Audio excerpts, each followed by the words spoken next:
Welcome to the Profitable Painter Podcast. The mission of this podcast is simple: to help you navigate the financial and tax aspects of starting, running, and scaling a professional painting business. From the brushes and ladders to the spreadsheets and balance sheets, we've got you covered.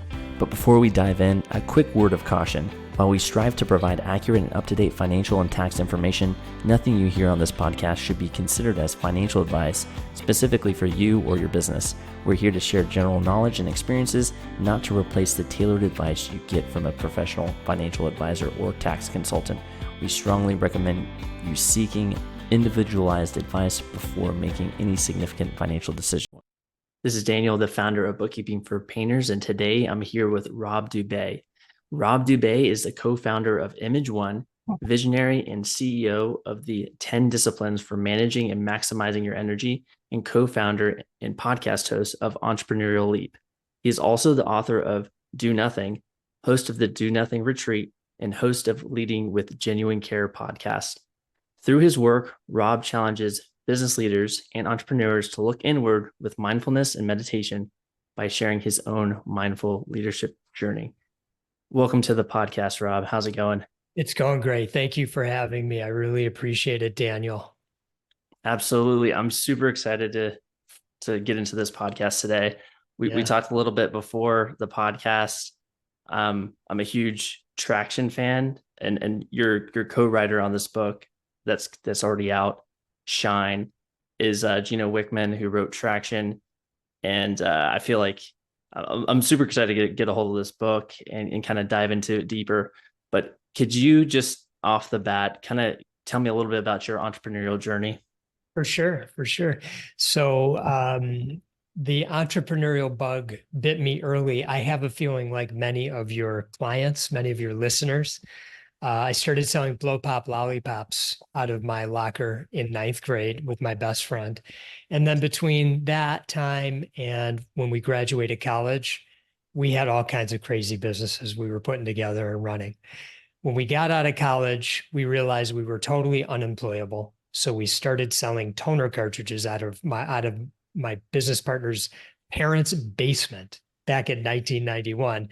That evolved into our company, ImageOne, which is a managed print services provider. The two of us no longer run that company, although we still own it, but we have a CEO who runs it. You mentioned Traction. So about 8 years into us starting that business, we were tripping over ourselves, and you might be able to relate to a certain degree. And we got to introduce to this guy named Gino Wickman, and he was just getting started in helping entrepreneurs kind of gain control of their businesses. So we brought him in to help us, and we embraced what is now called the Entrepreneurial Operating System, or EOS, and did it quite successfully. In 2004, we were approached by a public company and sold the company. And 18 months later, we actually bought it back.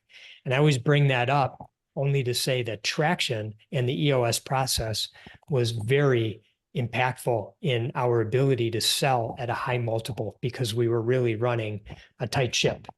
We're also mentioned in Traction, so if you've read it, you've seen our name.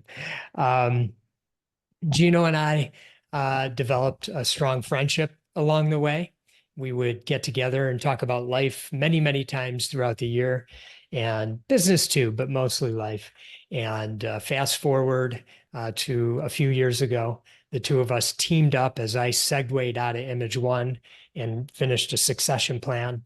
And we created a company called the 10 Disciplines, where we provide group coaching and a mastermind for driven entrepreneurs to help them find more time in their life and protect their greatest asset, which is time, and clear their mind, have a calmer mind so they can make better decisions and ultimately grow their businesses and be better people in the world, because I think that's what we all want at the end of the day. So that's a little bit about my background. Yeah, that's awesome. And it seems like, and I haven't read the book yet, but now that it's on my radar, I'm excited to dig into it. Cool. And it seems like it's a good complement to Traction, because Traction is kind of like here's the blueprint on how to run your business. And uh, this book seems more like, here's the blueprint on how to kind of like manage yourself, is Yeah, your energy, your impact, your inner peace. right. And I believe you have like 10 disciplines you go through That's right. in this book. Yeah. So could you, am I framing it the right way? Yeah, you are. The 10 disciplines are a framework, a foundation, if you will, a way of running your life. And when you incorporate them all, not one, two, three, although one, two, or three it would be useful, but when you incorporate all 10, it's quite powerful. And this is where we have the opportunity to do what we're here for. As entrepreneurs, we're here to make a greater impact in this world because we are driven people and we are the creators, the workers, the doers, the people that make stuff happen. Without us, nothing goes. Okay. So it's important that we use our time wisely. And sadly, we don't. And many of us don't have that framework, that structure in our life to use our time wisely so we can make the greatest impact. And so that's what the 10 disciplines, which is one part of the book, does for you. And we can dig into those, and I'll follow your lead as to how you'd like to do that. Yeah, let's dig into the 10 disciplines if we can, just to give folks an Yeah. idea of what it looks like. So, the first place it starts is tenure thinking. And this is where we boldly say to you, shift your mind from short-term thinking to thinking in 10-year timeframes. A funny thing happens when you are very clear about what you want your life to look like in 10 years. That is, you start making decisions in the present moment that align with that. But when we're not clear about that, our decisions are made with not much thoughtfulness around it. And we want to shift that for you. Sometimes we have threats coming at us in business, and we react again without not a lot of thoughtfulness because we don't have clarity around our 10-year thinking. Same thing in our personal life. We have threats that come, things that shake us up in our lives. And what it ends up doing is taking control of us in the present moment. But when we know that we have 10 years to get where we're headed, we can know that we can get through these challenging times, which frees up our energy, clears our mind, gives us peace, helps us to make better decisions so we can get through the rocky time and move toward and ultimately usually become more successful faster than we even imagined. So that's one great benefit to 10-year thinking. And we encourage people to do this in terms of the totality of their lives, not just their businesses. Yeah, I know I kind of use this, or not exactly this, but like just knowing, sometimes I get really like upset or anxious about a certain situation that's happening, or like in the moment. Yeah, And if you just like take a step back, you're like, am I going to even remember this day 10 years from now? Probably yeah, not. Or, exactly. 15 years from now, whatever the case is. So I think having that perspective is just super powerful. Just being able to step back and be like, should I get super upset about this moment?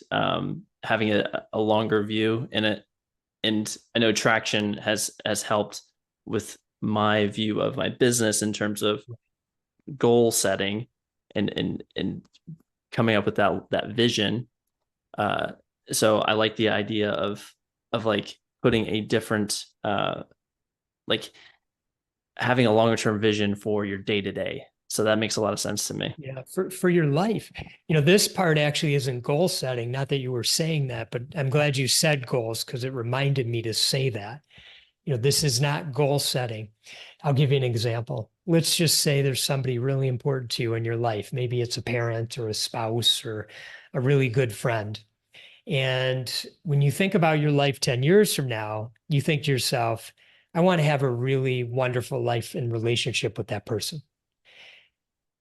Now, with that in mind, that person may trigger you in today's moment, in the moment today. That person might do something, say something that triggers you, and you may want to react in a certain way with an edge or defensively or something of that nature.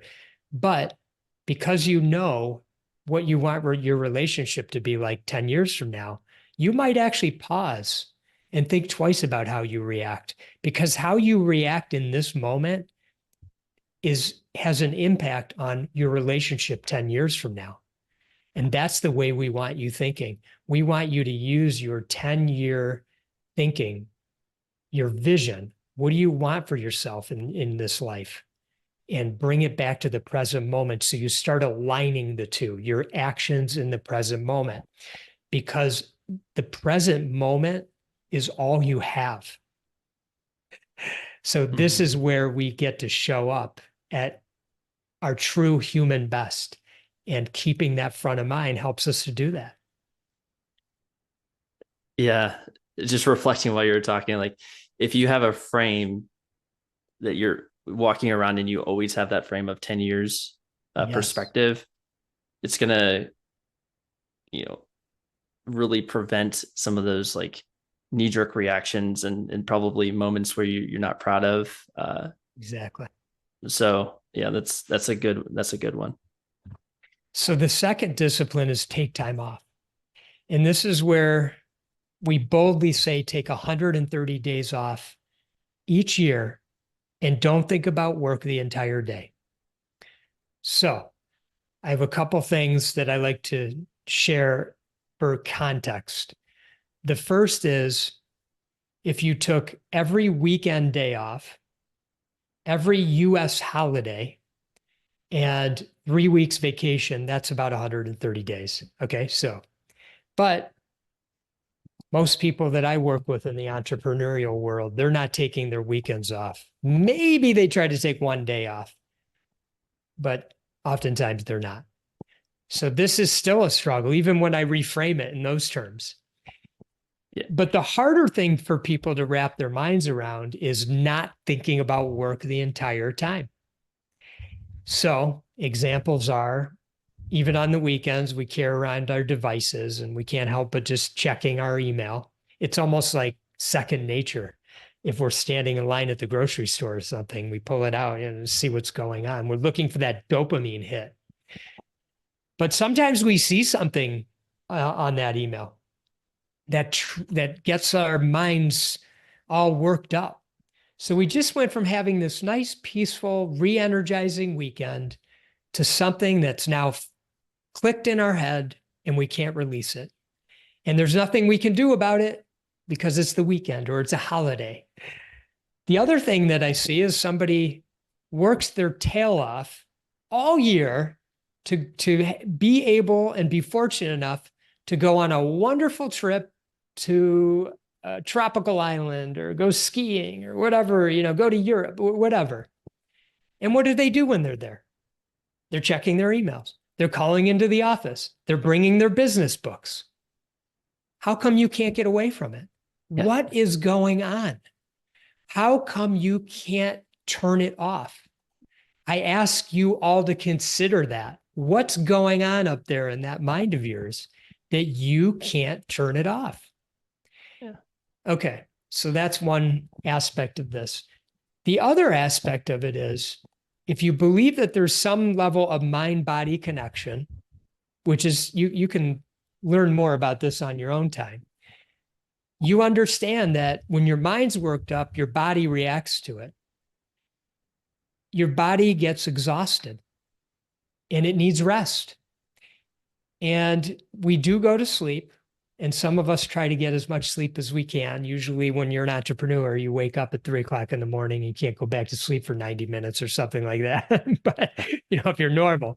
Yeah. So we try to get sleep, but that's just what our body does. Like, I don't know if you've ever woken up in the morning and looked at your bed, but you're not exactly, resting peacefully. It's all like mangled and, Yeah. So we have to rejuvenate. We've got to take time off and clear our minds and let our bodies rejuvenate. And trust me, and you all have felt it at some point in your life, when you start to feel like what I say, back to normal, and you come back from a trip or come back from a place where you didn't really think about work much or at all, and all of a sudden you're thinking more clearly, you're seeing things more clearly, your body feels like it has more energy.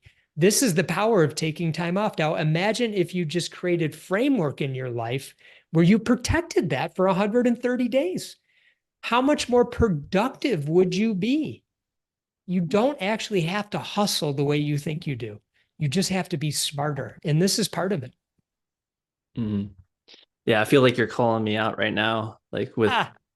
all the things that you're listing, I'm like, man, is he following me around? He knows my like I'm working on the weekends, checking my phone when I shouldn't be about work. And it's exactly what you're saying. Like, I had to stop looking at my phone at a certain point after like in the evening because I would Yeah, see an email and then my mind would just go crazy like the rest of the night about solving that problem. And then I ended up getting exactly. up and like going to my computer and like trying to solve the issue or whatever, and just destroyed like the first few hours of my sleep because my mind is racing. So it's like all the things that you're saying are just like really hitting home right now. Most people that read the book say, I think you were talking to me when I read it. So I think that's what you're saying right now. Exactly. Yeah. So discipline number 3 is know thyself. And that's where we boldly say, be you 100% of the time, 24/7, 365.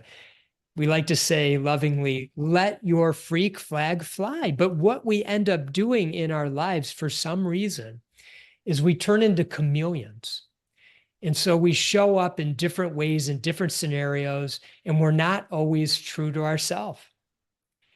And people pick up on an inauthentic energy. And when you're not your true self, that's when this is when you've met somebody and you have a conversation with them and they walk away and you say to yourself, oh, that person had a great energy. I really like that person. Or sometimes they walk away and you're like, that person had a weird energy. People are doing that to you because you're not being authentic and they're picking up on your energy. And so we want you to be fully you. If you're silly, be silly in all scenarios. It's okay, even in business. If you're not a coat and tie person, don't be a coat and tie person. You're not a coat and tie person. Be you. Like I'm looking at you, who bookkeeper t-shirt? No, I'm sorry. You're supposed to be, no, you're being you right now. I love that, it just in terms of how I can outwardly see you. So this is really important because it's freeing. And when we're free and very comfortable in our own skin, it gives us peace. And as I say, people pick up on that. And when they pick up on that, they're attracted to us. And when they're attracted to us, if you're thinking about it from a business sense, they want to do business with us. If you're thinking about a non-work life, it means you're going to attract really wonderful people that you're surrounded with in your life that bring you joy and you bring them joy. We always like to ask, think about the people you're surrounded with. Are they fully themselves? Are they bringing you joy? Because usually like attracts like. So these are questions that we ask everyone to consider when we think about these disciplines and creating this framework in our life. So set yourself free, be your true self. Mm-hmm. Yeah, that's a tough one for me. As well, man. I got to get this book. So yeah, because like you're saying, there's different contexts in your life. At least I have the tendency, like, oh, this is. I used to be in the military, and like this is my military. This is how I act in the military. This is how I act in my business. This is how I act with my family. Like I feel like I'm very, uh, you know, have all these different personalities almost. Like I'm schizophrenic almost. You got it. But That's what happens. Yeah. yeah. It's like, who am I going to be today? And how exhausting is it to be different people in different parts of the day? Just show up and be you. People love you. They do. They love the real you. That's all they want. That is all they want.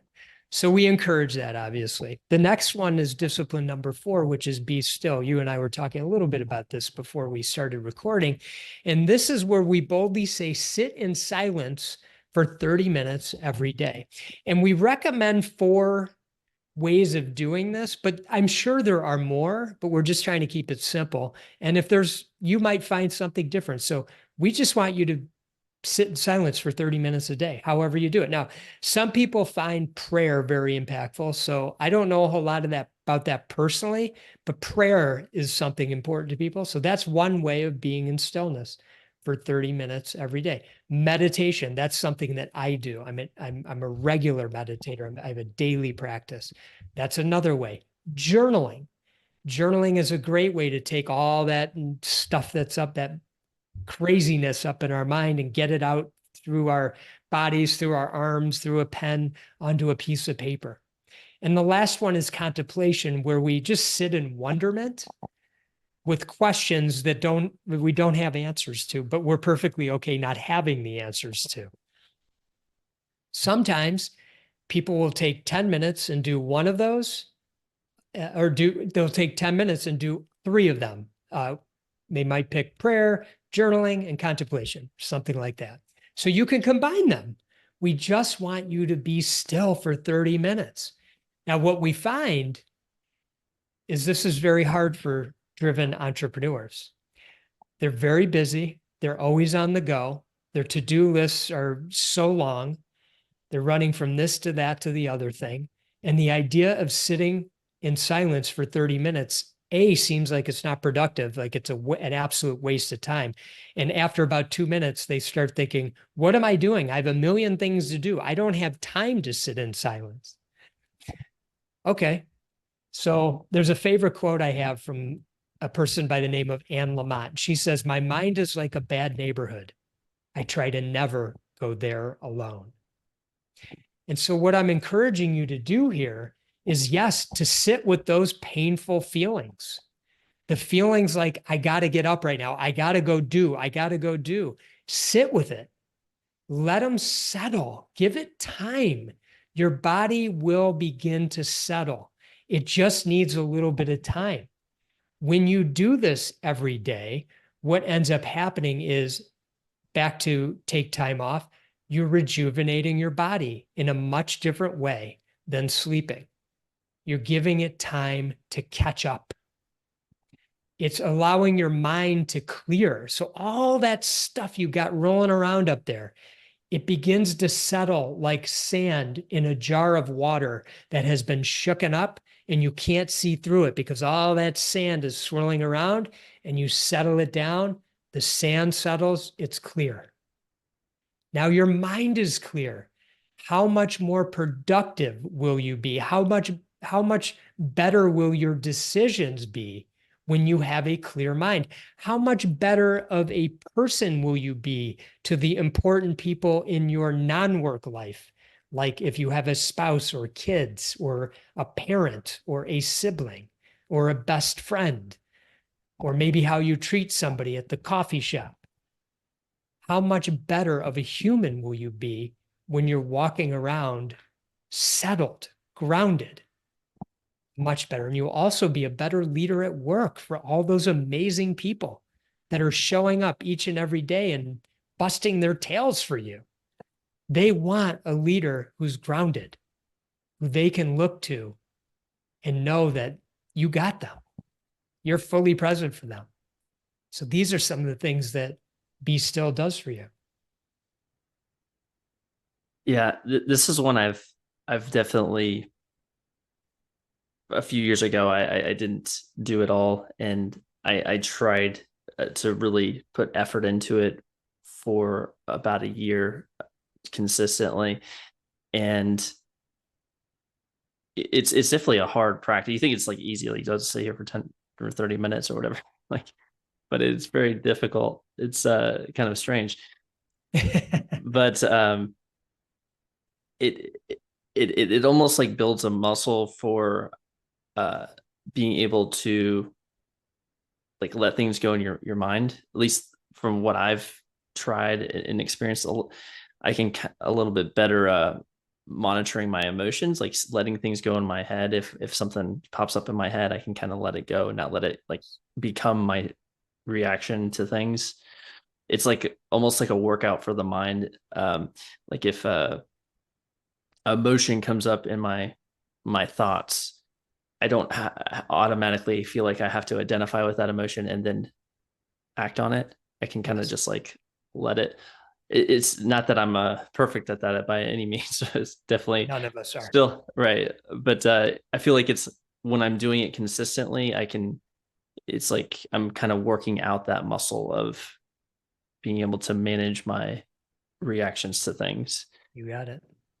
You got it. And that's how you show up as a better human being. There's a great saying that from Viktor Frankl, there's that moment between stimulus and response. And in that moment, you get to choose your happiness. And that's when you notice that emotion. It's a millisecond for us human beings. And our reaction to within ourselves harms us and outside of ourselves. So sometimes we react to others, in a business context. Let's say you're in a meeting and somebody says something that triggers you and you want to react to them, or you react internally. Imagine that you've worked the muscle that you've just shared. That description is so perfect. And you know how to handle that. So it sort of dissipates very quickly and no longer has a hold of you. And so it doesn't have that same quality. That's called inner peace. Mm-hmm. But it does take commitment and discipline. You have, this is something that needs to be done every day. Okay. Discipline number 5, know your 100%. Here we boldly say, decide on and commit to the perfect number of hours per week and weeks per year that you will deliver your value to the world. This is your work container. Okay. Many entrepreneurs are constantly working, and I'm not against work. I'm all for it, actually.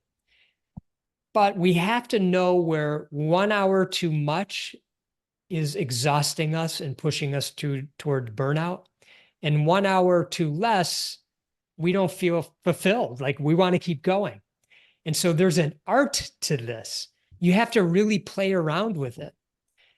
So for example, for me, my perfect number of hours per week is 35. I can't work an hour more without feeling exhausted. But if I work an hour less, I want to keep going. And 40 weeks a year, that's how much I want to work. The rest of the time, the 12 other weeks, I need time off. I need to be away. So that's just where I am in my life. When I started my business, I was 70 hours a week and barely 2 weeks of vacation. So 50 weeks a year. So that's where I was when I was 21 years old and starting a business, full force. So as your life changes, your perfect number of hours per week and weeks per year will change as well. But you have to bring awareness to it. That's why you have this 10 disciplines framework, because you always have to go back to it and you're always paying attention.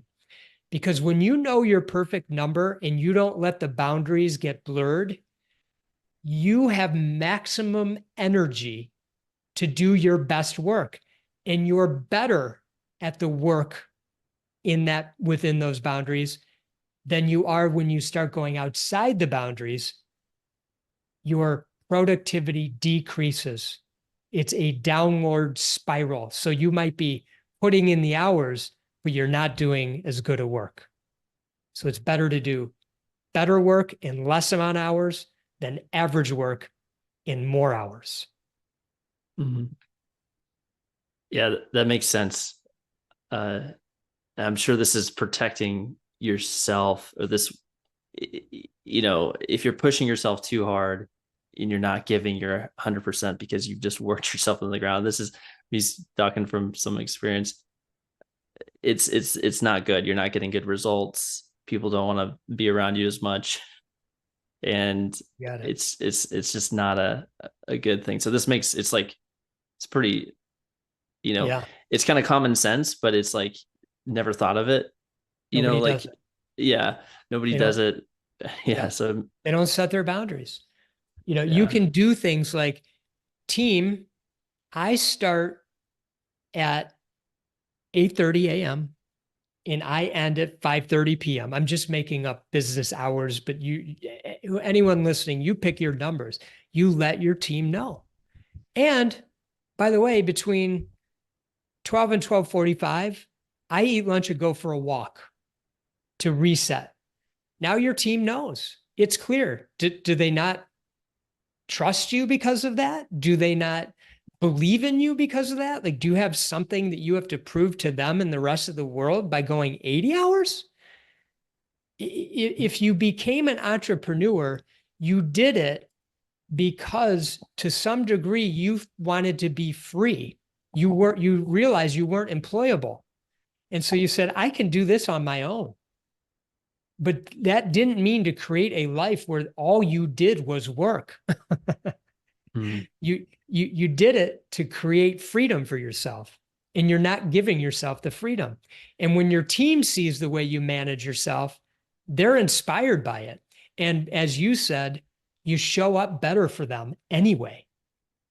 And so this one's an important one, and to keep playing around with it. So discipline number 6, I'm going to move on to, which is say no often. And so when we think of those first 5 disciplines, you say no to anything that doesn't fit into them. So your listener will go back to each one of them because I don't expect them to remember them at this moment. But once you're clear about the boundaries with each, now you're clear about anything that comes your way that requires a decision, yes or no, which, by the way, as an entrepreneur, you're making 10 times more decisions than a regular person. Who to hire, who to fire, what market to enter, how to grow your business, what to pick up for dinner, what to, get to your kid's game, et cetera, et cetera. You could go on and on and on and on. So you get really clear about this. And what ends up happening is we don't understand our boundaries. So people come to us. It could be a team member. Can you help me with this? Well, you don't want to disappoint them. So you say yes. You just took on a project that you didn't anticipate.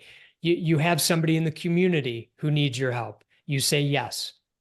There's nothing wrong with helping in the community, but you have to be clear about your boundaries. Does it fit into your 100%? Is it something you're passionate about? Is it something you're good at? Is it something that brings you joy? If so, yes. If not, no.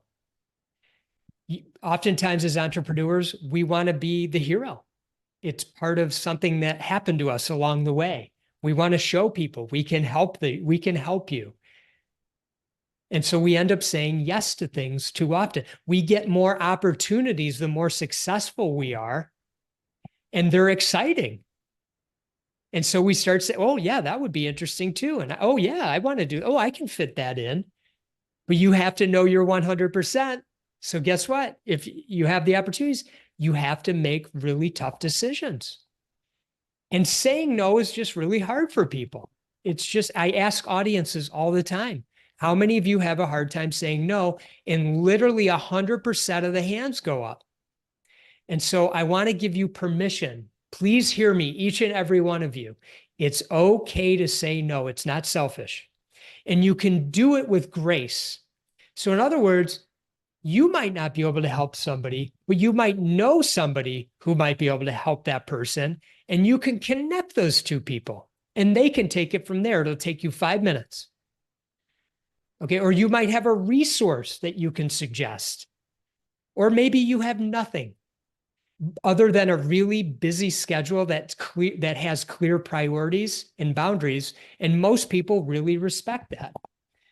And you can also learn to not feel FOMO, fear of missing out, because if you're successful, you're going to get tons of opportunities. So don't worry. And know that people are they respect people actually that have the ability to say no. And it actually has them looking at you in a different way. Like that person, they're clear. They know their stuff. They're busy. They're focused. People like that. That's a good energy. So please say no often. Yeah. It it reminds me of uh, Charlie Munger and Warren Buffett. They kind of There you go. use this framework, to deals. They basically said no to pretty much everything except for a few things. They made a couple of, or a handful of really good Yeah. investments, and that set them for life and then Yeah. some. Yeah. But That's right. and what you said about the opportunities as you grow in your go along your entrepreneurial journey, there's all these opportunities, and I've been guilty of chasing those opportunities when I should have just stayed focused on the thing that I was doing that was working. And I Right. was like, oh, this looks cool, let me go over here and do this, and then that just distracts me from what I'm supposed to be doing. And so I think this is I mean, these are all important, but this one definitely makes a lot of sense to me. And like, it's a lesson that I keep having to learn. Going Yes. back is like, I got to stay focused on one thing, and say no to everything else. You got it. You got it. Keep working that muscle. It isn't Yeah. easy. Discipline number 7 is don't do $25 an hour work. And this is where we boldly say never do anything you could pay someone $25 an hour to do. And so there's nothing wrong with $25 an hour work, by the way. There are amazing people that want that work and are great at that work. It's just that as an entrepreneur, I don't think you took this leap to make $25 an hour. I don't think you did that. It's a lot of pressure and risk that you put on yourself. You want to make 6 figures plus.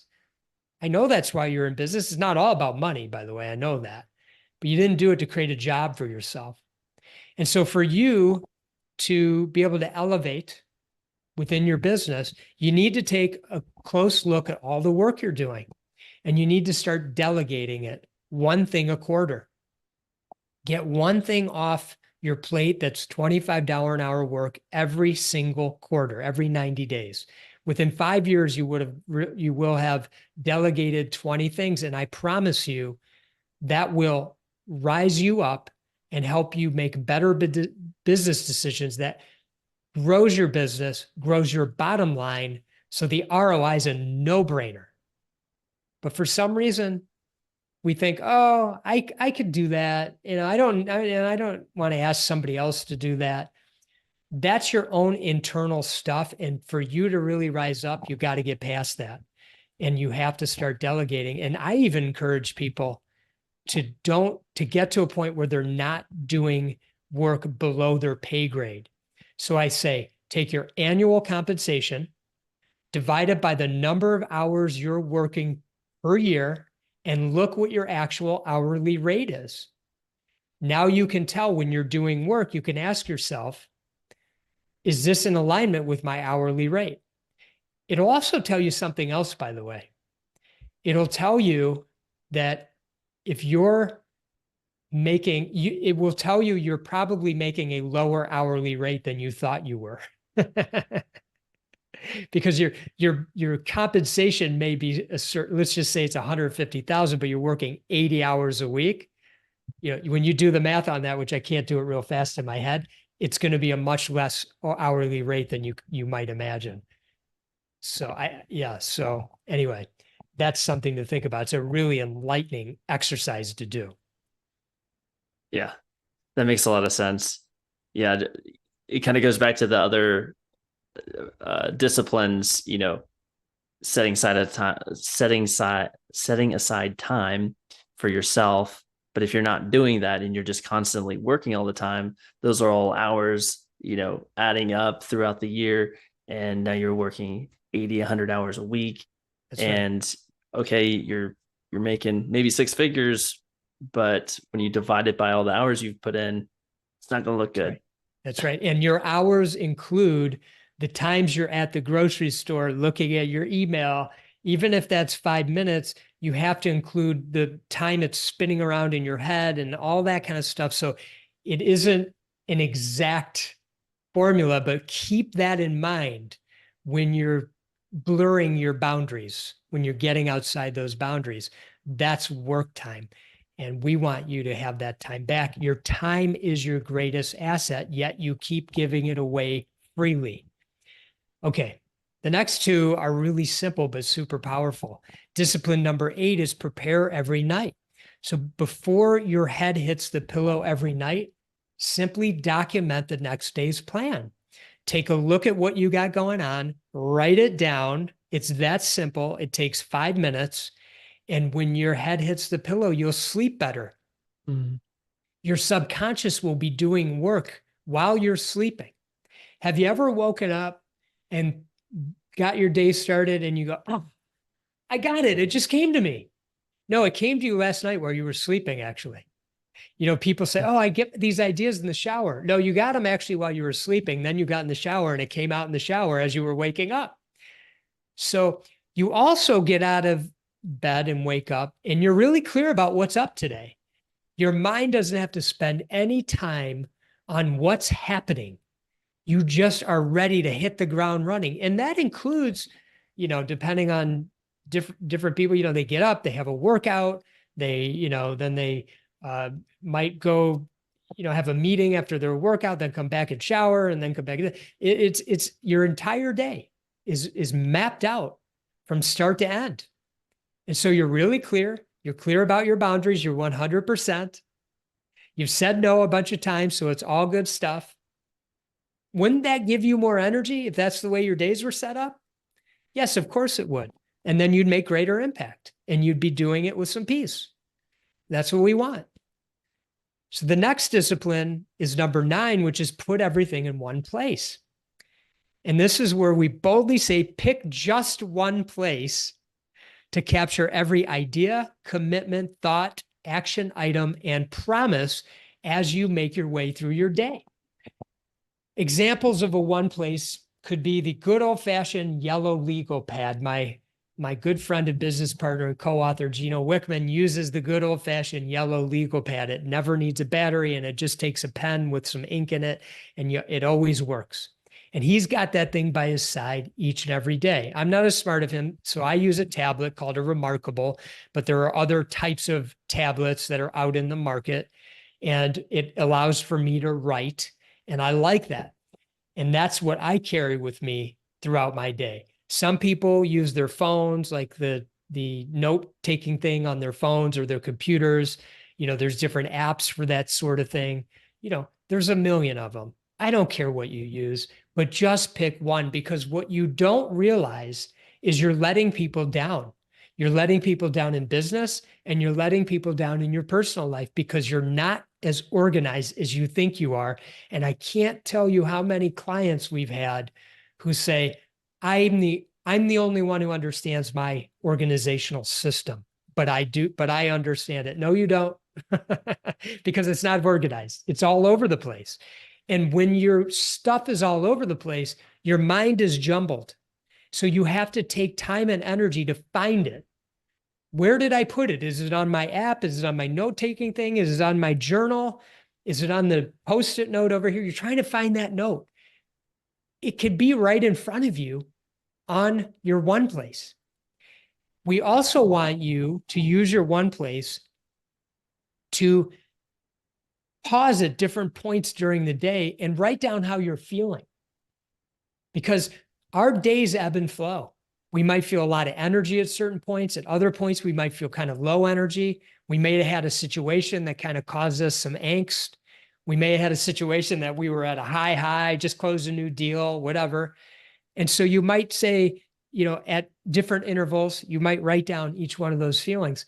At the end of the day, when you're closing up for the day, getting ready to go to your non-work life, you might just take a look at how you did throughout the day and how you were feeling, and notice the ebb and flow, and notice that, wow, there seems to be a common theme.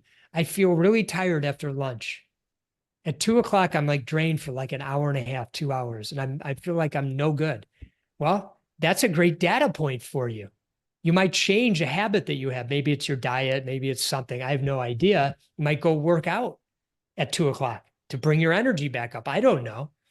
But these are data points to help you create more impact, be stronger throughout the day. You also have all your information, promises you made, so you can follow through on those promises, tasks that you need to take care of, etc. And so you know where it is. You don't have to spend any energy looking for it. So both of those, very powerful, are very simple, but very powerful, and people tend to overlook them. Yeah, I just read a biography of I think actually autobiography of Sam Walton, and he was doing just this. He was the founder of Walmart. Yeah. He would have the yellow pad, and he would take that with him everywhere and just prioritize what he's focused on, and travel around to the different stores across the United States, and just he'd had everything in that yellow pad. So yeah, if he's doing it, it must be something to that. Let me give you a quick example, and then we'll move on to the next one. So don't do $25 an hour work. At some point, I'd love for your listeners to consider hiring an assistant. Could be 5 hours, a day, could be 2 hours a day, could be a full day, whatever. They can manage your email. Okay, so this is don't do $25 an hour work. The other thing they could do for you is when you're done, at the end of the day, you take all that stuff on your yellow legal pad or your tablet like I do, or whatever you're using, you touch base with your assistant, and that person helps disseminate where it all needs to go. They keep you organized. If they kept you organized, you wouldn't have to spend time being organized. So you can spend time on growing your business, being a better father, whatever the things are, within Know Your 100%. Mm-hmm. So you see how they all tie together. Yeah. And they're very impactful if you're truly committed to growing your business and having inner peace while doing it, so you're a better person in the totality of your life. Okay, so let me do discipline number 10, which is be humble. Simply stated, view yourself as an equal to every person on the planet. Now, some people think that being humble is a weak trait.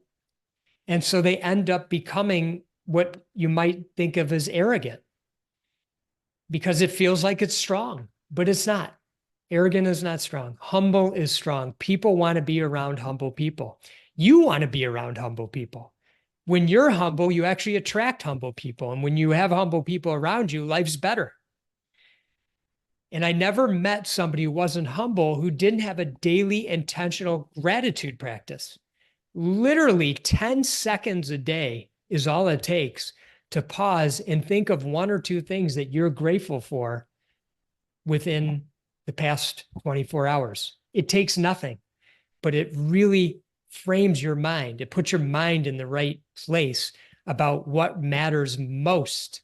Because usually we're getting caught up with stuff that does not matter, and we forget about the stuff that we should be so simply grateful for. And when we're grateful, it brings that humility out of us. So they kind of go together. We could have called it be grateful, but we ended up calling it be humble.